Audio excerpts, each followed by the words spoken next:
நம்ம எல்லாருக்குமே ரொம்ப பிடிச்ச ஸ்வீட் பூந்தி வீட்லயே ஈஸியா எப்படி செய்யலாம்ன்றதை இந்த வீடியோல பார்க்கலாம் வாங்க. நம்ம சேனல்ல தொடர்ந்து வர வீடியோஸ் பார்க்கிறதுக்கு சேனலை சப்ஸ்கிரைப் பண்ணிக்கோங்க. கூடவே அந்த பெல் ஐகானை பிரஸ் பண்ணி வச்சுக்கோங்க. ஸ்வீட் பூந்தி பண்றதுக்கு தேவையான பொருட்கள் என்னென்னன்னு பார்க்கலாம் வாங்க.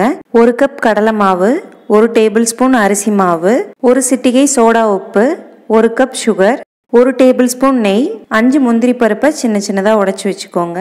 10 காஞ்ச திராட்சை, வாசனைக்காக 2 ஏலக்காய், எண்ணெய் பொரிக்க தேவையான அளவு. ஒரு மிக்சிங் பவுல்ல நம்ம எடுத்து வச்சிருந்த 1 கப் கடலை மாவு சேர்த்துக்கலாம். இது கூடவே 1 டேபிள் ஸ்பூன் அரிசி மாவு, ஒரே ஒரு சிட்டிகை சோடா உப்பு சேர்த்துட்டு எல்லாத்தையும் நல்லா கலந்து விட்டுக்கோங்க. சோடா உப்பு சேர்க்க விருப்பம் இல்லைன்னா ஸ்கிப் பண்ணிக்கலாம். இந்த மாதிரி எல்லாத்தையும் நல்லா கலந்ததுக்கு அப்புறம் கொஞ்சம் கொஞ்சமா தண்ணி சேர்த்து தோசை மாவு பதத்துக்கு கரைச்சி எடுத்துக்கோங்க. ரொம்ப தண்ணியாகவும் இல்லாமல் திக்காகவும் இல்லாமல் இந்த மாதிரி பதத்துக்கு கரைச்சி எடுத்துக்கோங்க. மாவு கரைச்சி எடுத்தாச்சு.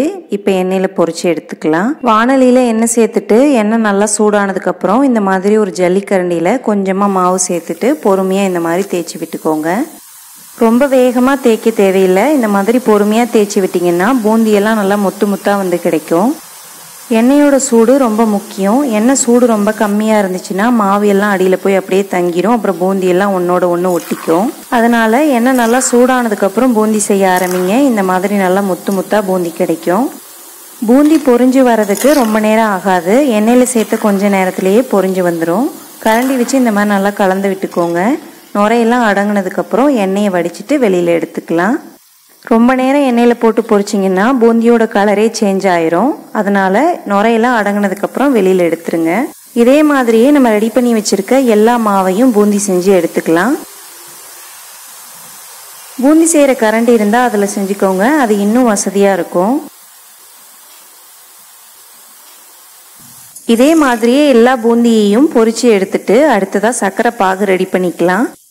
வாணலியில் 1 கப் சர்க்கரை சேர்த்துக்கோங்க. 1 கப் கடலை மாவுக்கு 1 கப் சர்க்கரை கரெக்டாக இருக்கும். சர்க்கரை மூழ்கிற அளவுக்கு தண்ணி சேர்த்துக்கோங்க. இதனால் கலந்து விட்டுக்கோங்க. சர்க்கரையெல்லாம் கரைஞ்சி ஒரு கம்பி பதம் வர வரைக்கும் கொதிக்க வச்சுக்கலாம். ஒரு கம்பி பதம் வரதை ஸ்டெப் பை ஸ்டெப்பாக காட்டுறேன் பாருங்கள். இப்போ சர்க்கரையெல்லாம் கரைஞ்சிருக்கு. ஆனால் ஒரு கம்பி பதம் வரல. லேசாக சின்ன சின்ன பபிள்ஸ் வந்துட்டுருக்கு. இப்போ அந்த சின்ன பபிள்ஸ் எல்லாம் போய் பெரிய பெரிய பபிள்ஸாக வருது பாருங்க. இதுதான் ஒரு கம்பி பதம்.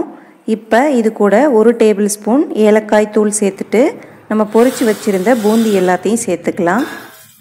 அடுப்பை சிம்மில் வச்சுட்டு இது எல்லாத்தையும் நல்லா கலந்து விட்டுக்கோங்க. இப்போ சர்க்கரை பாகு அதிகமாக இருக்கிற மாதிரி தான் இருக்கும். 5 நிமிஷத்துலேயே இந்த சர்க்கரை பாகு எல்லாத்தையுமே பூந்தி உறிஞ்சிரும்.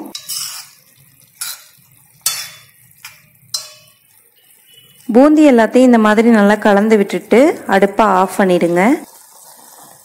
மூடி போட்டு 5 நிமிஷம் அப்படியே இருக்கட்டும். அதுக்குள்ள நம்ம முந்திரி திராட்சையை வறுத்து எடுத்துக்கலாம். தாளிப்பு கரண்டியில் 1 டேபிள் ஸ்பூன் நெய் சேர்த்துக்கோங்க. நெய் எல்லாம் உருகுனதுக்கப்புறம் 5-6 முந்திரியை சின்ன சின்னதாக உடைச்சிட்டு இதில் சேர்த்துக்கலாம்.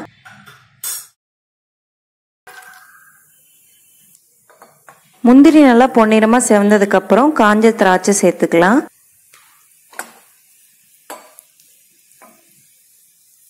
திராட்சையெல்லாம் இந்த மாதிரி குண்டு குண்டாக உப்பி வந்ததுக்கப்புறம் நம்ம ரெடி பண்ணி வச்சிருக்க பூந்தியில் சேர்த்துக்கலாம். முந்திரி திராட்சையை சேர்த்துட்டு மறுபடியும் இது எல்லாத்தையும் நல்லா கலந்து விட்டுக்கலாம். இப்போ பாருங்க, பூந்தி எல்லாமே சுகர் சிரப் எல்லாத்தையுமே உறிஞ்சிருச்சு. இன்னும் கொஞ்ச நேரம் நல்லா ஆறுனதுக்கப்புறம் பூந்தி எல்லாம் தனித்தனியாக நல்லா பொல பொலன்னு சூப்பராக கிடைச்சிரும்.